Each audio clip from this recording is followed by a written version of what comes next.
Hi class. We are just about there here on our last discussion post video, and as we wrap up this course tomorrow, I thank you all for uh, your comments, your feedback on my videos, and I've enjoyed getting to watch yours and be able to just give some feedback in that sense. And so we'll all finish out strong here as we close out this course. This final video was the Marsden book review, if you want to call it that, on the outrageous idea of Christian scholarship.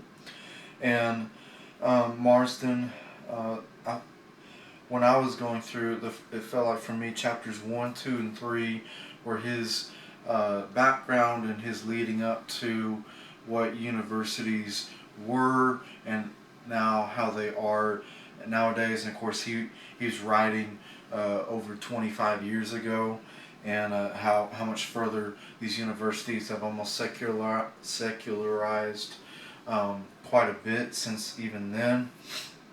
And so chapters 1, 2, and 3, I feel like he's just laying the groundwork, and I didn't feel like I had much to critique or review him on in that sense. Obviously, a lot has changed since then, as I just said, but even what he had to say back then was fairly accurate. Now chapters 4, 5, and 6 is where he starts to offer more of his opinions and suggestions on how Christian scholarship should continue to have faith-based teaching, that the faculty and staff, that they should also be followers of Christ and then have an impact on the students and the role of academia in as a whole. And so when he's chapter 4 on what difference could it possibly make, how he's discussing that some of these universities that were started in the early American years, Yale, Harvard, some of those, how they were founded as Christian universities, and then especially in the second half of the 20th century they secularized so much, and it almost feels overwhelming for someone who is a believer and wants to head into the realm of academia.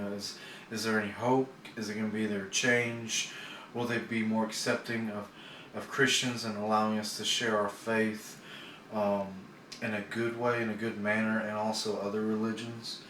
And he says that yes, there is hope, that a difference can be made, and I agree with him on that.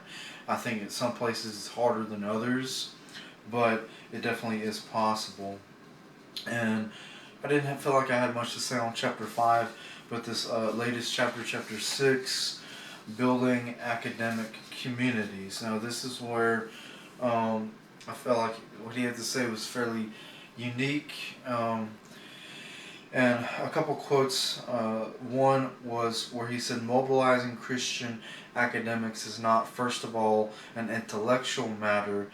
The prior questions are always spiritual.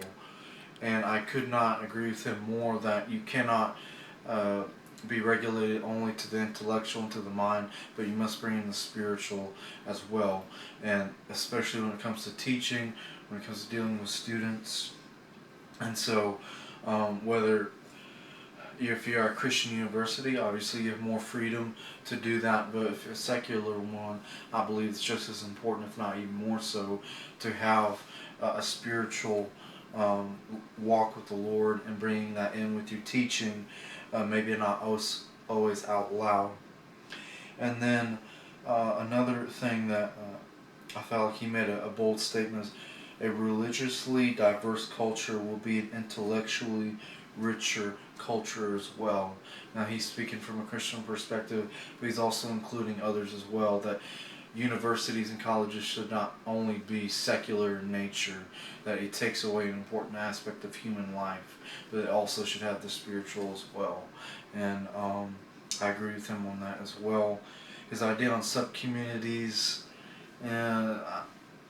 maybe not, I think, but whether you have a sub-community or not, you can be successful either way. But those are my thoughts, and thank you all as we close this out.